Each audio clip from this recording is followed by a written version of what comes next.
Latest updates ఎప్పటికప్పుడు పొందడానికి big TV WhatsApp channel follow అవ్వండి. లింక్ డిస్క్రిప్షన్ లో ఉంది.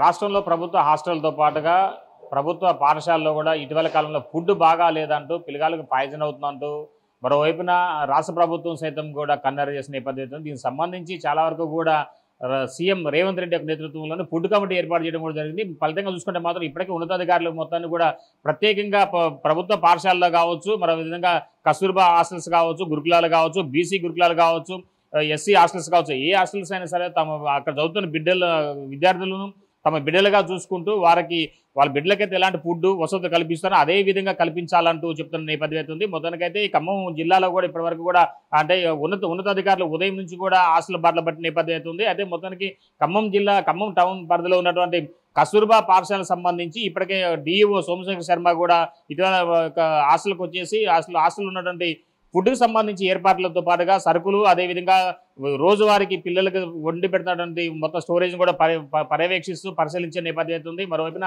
స్టాఫ్ను కూడా వాళ్ళ పనితీరుపై కూడా పూర్తిగా సమగ్రంగా వాళ్ళు అంచనా వేసుకుంటూ వాళ్ళు ఎలాంటి వసతులు కల్పిస్తున్నారు, పిల్లలకు ఎలాంటి మెరుగైన భోజనాలతో పాటుగా మెరుగైనటువంటి సరుకులు అంటే కాంట్రాక్ట్ దగ్గర నుంచి వస్తున్నాయా లేవా అనే దానిపై కూడా పూర్తిగా అడిగి తెలుసుకున్న నేపథ్యం అయితే ఉంది. దీనికి సంబంధించి ఇప్పటికే ఈ యొక్క ఘటనకు సంబంధించి ఉన్నతాధికారులు కూడా అంటే ఎలాంటి లోపాలు ఉన్నట్టుంటే కనుక జిల్లా ఉన్నతాధికారికి కూడా అందించే విధంగా అన్ని ఏర్పాట్లు చేస్తున్నారు. ఎక్కడ పోయినా సరే పిల్లలకు నాణ్యమైన విద్యతో పాటుగా నాణ్యమైనటువంటి భోజనాలు సదుపాయం కూడా పెట్టాలి, ఎలాంటి రాజీ పడొద్దు అని చెప్పని ఒక సిబ్బందికి ఆదేశిస్తున్న నేపథ్యం ఉంది. మనం చూసుకోవచ్చు కస్తూర్బా ఇప్పుడు హాస్టల్లో మనం ఇప్పుడు ఉన్నాం. ఈ హాస్టల్లో కూరగాయలు కావచ్చు, అదేవిధంగా వర్కర్స్ సంబంధించినటువంటి వాళ్ళు చేసే పని విధానం కావచ్చు, ఎక్కడ కూడా ఎలాంటి ఇబ్బందులకు తావివ్వకుండా ఎలాంటి అంటే పనుల విషయంలో మాత్రం రాజీ పడకుండా ఉండే విధంగా సిబ్బంది కూడా మొత్తానికైతే చాలా జాగ్రత్తలు చేపడుతున్న నేపథ్యం అంతా కూడా నీట్గా పెడుతున్న నేపథ్యం ఉంది. మరోవైపు పిల్లలకు కూడా అంటే డ్రింకింగ్ వాటర్ కూడా చూసుకోవచ్చు, చాలా వరకు కూడా ప్యూరిఫైడ్ వాటర్ అందిస్తూ పిల్లలకు అంటే కలుషితమైన నీరు లేకుండా ఉండే విధంగా పిల్లలకు కూడా అంటే ఎలాంటి అంటే నీళ్ళ వల్ల కూడా ఎలాంటి అనారోగ్య సమస్యలు లేకుండా ఉండే విధంగా అన్ని ఏర్పాట్లు చేస్తున్న నేపథ్యం అయితే ఉంది. వర్కర్స్ కూడా అంటే వాళ్ళు కూరగాయలు తరిగేటప్పుడు కావచ్చు లేదా వాటిని శుభ్రపరిచే విధానం కూడా చాలా వరకు కూడా అంటే ఒక ప్రైవేట్ ఫంక్షన్ హాల్లో కనుక ఎలాంటి అంటే జాగ్రత్తలు తీసుకొని పని నిర్వహిస్తూ ఉంటారు. అదేవిధంగా కూడా కస్తూర్బా విద్యార్థుల్లో అంటే హాస్టల్లో కూడా వర్కర్స్ కూడా చాలా వరకు కూడా కొన్ని జాగ్రత్తలు పాటిస్తూ పనిచేస్తున్న నేపథ్యం అయితే ఉంది. అయితే విద్యార్థులకు సంబంధించి ఇంతవరకు కూడా అంటే కస్తూర్బా విద్యార్థులే హాస్టల్సే కాకపోవడంగా ఇతర ప్రభుత్వ హాస్టల్ కావచ్చు, ప్రభుత్వ పాఠశాలలో కూడా ఉండే మిడ్ డే మీల్స్ సంబంధించి కూడా ఎలాంటి ఇబ్బందులు లేకుండా ఉండే విధంగా డిఓ సోమశేఖర్ శర్మ మాత్రం అధికారులపై ఒకసారిగా ఉక్కుపాదం మోపుతున్న నేపథ్యం అయితే ఉంది. మొత్తానికైతే ఇప్పుడు ఈ స్కూల్ బాట పట్టారు, హాస్టల్లో బాట పట్టారు, మీరు ఎలాంటి వసతులు ఉన్నాయి ఖమ్మంలో? నమస్కారం అండి, నా పేరు సోమశేఖర్ శర్మ, డిఓ ఖమ్మం అండి. దీనికి సంబంధించి మిడ్ డే మీల్కి సంబంధించి మనము అనేక జాగ్రత్తలు తీసుకుంటా ఉన్నామండి. ఎందుకంటే ఇది చాలా ఒక ప్రతిష్టాత్మకంగా మనం చేపడతా ఉన్నాము. రాష్ట్ర వ్యాప్తంగా కానివ్వండి, జిల్లా వ్యాప్తంగా కానివ్వండి. మన జిల్లాలో మాత్రం మనం ఎప్పుడో మేల్కొన్నామండి. ఈ కలెక్టర్ గారు వచ్చిన తర్వాత జిల్లా అధికారులందరూ కూడా పాఠశాల సందర్శిస్తూ మిడ్ డే మీల్ ఎలా ఉంది స్కూల్స్లో రిపోర్టు కలెక్టర్ గారికి ఇస్తున్నారు. ఎక్కడైనా చిన్న చిన్న లోపాలు ఉంటే సరి చేసుకుంటూ మిడ్ డే మీల్ని చాలా బాగా కలెక్టర్ గారి ఆధ్వర్యంలో కలెక్టర్ గారు చేపట్టే చర్యల వల్ల బాగా జరుగుతూ ఉంది. జిల్లాలో ఏదో చిన్న సంఘటన నిన్న జరగడం జరిగింది, అక్కడ కూడా మనం సరి చేసుకోవడం జరిగింది. కాబట్టి మిడ్ డే మీల్ విషయంలో పిల్లలకు అందించే ఎలాంటి రాజీ లేదు. అది కేజీబీ కావచ్చు అండి, లేకపోతే గవర్నమెంట్ స్కూల్స్ కావచ్చు, ఏమైనా కావచ్చు. కాబట్టి దీంట్లో రాష్ట్ర ప్రభుత్వం కూడా కమిటీ వేసింది, హెడ్ మాస్టర్ ఇద్దరు టీచర్లతోటి. వాళ్ళు రోజు కూడా ఫుడ్ టేస్ట్ చేయాలి. అదేవిధంగా సరుకులు స్టోర్ రూమ్లో కూడా బాగుండేట్టు చూసుకోవాలి. వాళ్ళ కూరగాయలు ఇచ్చేటప్పుడు కానీ నాణ్యమైన కూరగాయలు ఇస్తున్నారు లేదు అన్ని జాగ్రత్తలు తీసుకోవాలి. కాబట్టి ఇక ప్రతిరోజు ఎంఈఓలు కానివ్వండి, డిఓ కానివ్వండి మిడ్ డే మీల్ పర్యవేక్షణ చేస్తూ ఈ కార్యక్రమం విజయవంతంగా జిల్లాలో అమలయ్యేట్టు చూస్తాం. ఎలాంటి సంఘటనలకు తావి లేకుండా చూస్తాం. మెనూ ప్రకారం మిడ్ డే మీల్ వండించేట్టు చూస్తాము. కాబట్టి మన జిల్లాలో మాత్రం మనము చాలా బాగా ఇంప్లిమెంట్ చేస్తూ ఉన్నామండి. అంటే అన్ని చోట్ల కిచెన్ షెడ్ లేకపోవచ్చు, అది కూడా కలెక్టర్ గారి దృష్టిలో ఉందండి. ఆ కిచెన్ షెడ్ల నిర్మాణానికి కూడా సారు చర్యలు తీసుకుంటా ఉన్నారు. కాబట్టి మిడ్ డే మీల్కి రావాల్సిన డబ్బులు కూడా సకాలంలో అందజేస్తూ ఉన్నాము. కాబట్టి ఈ జిల్లాలో ఎలాంటి ఇబ్బంది ఇప్పుడు మీరే చూశారు ఎంత బాగుందో. మీరు స్టోర్ రూమ్ కానివ్వండి, అన్నాలు కానివ్వండి, వాళ్ళు కుక్స్ కానివ్వండి, రోజుకి ఇలాగే ఉంటారండి ఇక్కడ కేజీబీవీల్లో. కాబట్టి మీరే చూడండి ఈ అన్నం ఎంత మన ఇంట్లో కూడా ఇంత బాగుంటుందా అని చెప్పి నాకు ఇది అనిపిస్తూ ఉంది. ఎంత నీట్గా వండారు, ఎంత బాగుంది తినటానికి కూడా అనమాట. అదే ఆ కూరగాయలు కూడా చూశారు మీరు, ఆ పప్పు చూశారు ఎంత బాగుంది నాణ్యత పరంగా.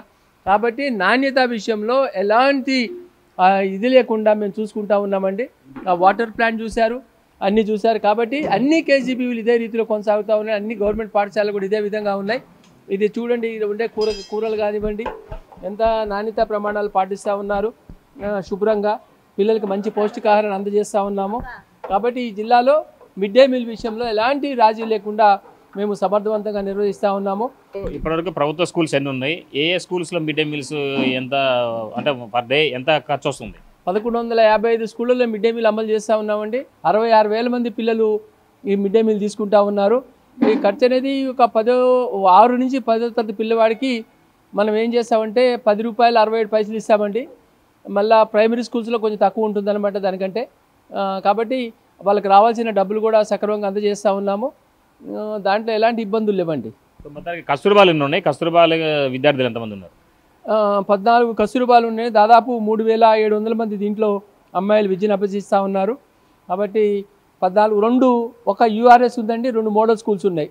మొత్తం మేము ఈ వీటిల్లో 3,700 మంది పిల్లలకి మేము విద్యను అందజేస్తూ ఉన్నామండి. సో మొత్తానికైతే చూసుకోవచ్చు, చాలా వరకు కూడా ఈ యొక్క కస్తూర్బా హాస్టల్లో మాత్రం పిల్లలకు వండించే వంట విషయంలో కావచ్చు, డిఓ సోమశేఖర్ శర్మ మాత్రం ఉదయం జిల్లా కలెక్టర్ ఆదేశానుసారం మొత్తానికైతే ఇక గురుకుల పాఠశాలతో అంటే కస్తూర్బా పాఠశాల బాటపట్టారు. మరోవైపున ప్రభుత్వ పాఠశాలకు కూడా వెళ్ళేసి అక్కడ ఉన్నటువంటి వంట విధానం ఎలా ఉంటున్నారు, అదేవిధంగా వాళ్ళ విద్యార్థులకు అందించే భోజన విషయంలో ఎక్కడ రాజీ పడవద్దు, ఎక్కడ తేడాలు వస్తే మాత్రం కంపల్సరీగా శాఖపరమైన చర్యలకు ఉపక్రమిస్తామని చెప్తున్న నేపథ్యం అయితే ఉంది. మరోవైపు మాత్రం మనం ఇప్పుడు కళాశాల ప్రిన్సిపాల్ మనతో పాటు మాట్లాడు చూద్దాం. అమ్మ, మీ దగ్గర ఎంతమంది విద్యార్థులు ఉన్నారు, ఎలాంటి భోజన సదుపాయాలు ఏర్పడిస్తున్నారు? సార్, మా కేజీబీవీ ఖమ్మం రూరల్ సార్, నేను Asia Begum special officer sir. మా కేజీబీవీలో 370 మంది పిల్లలు ఓన్లీ అమ్మాయిలు మాత్రమే ఉన్నారు సార్.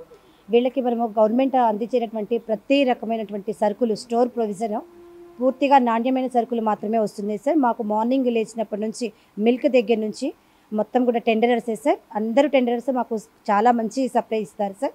మిల్క్ కానీ కూరగాయలు కానీ సార్, ఏ రోజుకు ఆ రోజు కూరగాయలు మాత్రమే వస్తాయి సార్.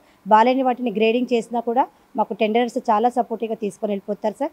నాణ్యత విషయంలో కూడా మా టెండరర్స్ ఎక్కడా కూడా ఇబ్బంది పెట్టరు సార్. సరుకులు కూడా సార్ చాలా అన్నీ కూడా విత్ ఎక్స్పైరీ డేట్తో చెక్ చేసుకొని మా మేడం, మెసెంజర్ మేడం, మా అకౌంటెంట్ మేడం అందరూ కూడా వాటిని ఏ రోజుకు ఆ రోజు చెక్ చేసుకుంటారు సార్. వంట విషయంలో మా కుక్స్ ప్రతి ఒక్కటి కూడా కూరగాయలని కూడా వండే ముందు కడగడము, శుభ్రం చేసుకోవడము, గ్రేడింగ్ చేసుకోవడము, వండిన తర్వాత మూతలు సరిగ్గా పెట్టుకోవడము, వండిన వంటను పరిశుభ్రంగా వండించడం, పిల్లలకి సర్వ్ చేయడము అన్ని జాగ్రత్తలు. మీకు ఇక్కడ హాస్టల్ సంబంధించిన వైద్య అంటే నర్సింగ్ సంబంధించి ఉన్నారమ్మా? మాకు ఏఎన్ఎం గారు ఒకళ్ళు ఉంటారు సార్, ఆర్ పుష్పలత గారు ఉన్నారు సార్. మొత్తం ఇంకా చూసుకోవచ్చు, పిల్లలకి ఎలాంటి అనారోగ్య సమస్య వచ్చినా కానీ మరోవైపు మాత్రం ఫుడ్ విషయంలో కానీ ఎలా రాజీ పడకుండా ఉండే విధంగా అన్ని ఏర్పాట్లు చేస్తున్నారు. అయితే రాష్ట్ర ప్రభుత్వం ఇటీవల కాలం జారీ చేసినటువంటి ఫుడ్ కమిటీకి సంబంధించి విషయంలో ముందుగానే ఖమ్మం జిల్లాలోని అధికారులు అలర్ట్ అయిపోయి ప్రభుత్వ పాఠశాలతో పాటుగా ప్రభుత్వ హాస్టల్స్ బాటపట్టిన నేపథ్యం అయితే ఉంది. ఇది ఇక్కడ తాజా పరిస్థితి. సంపత్తో Bhaskar, big TV, Khammam. For more videos like this, subscribe Big TV channel.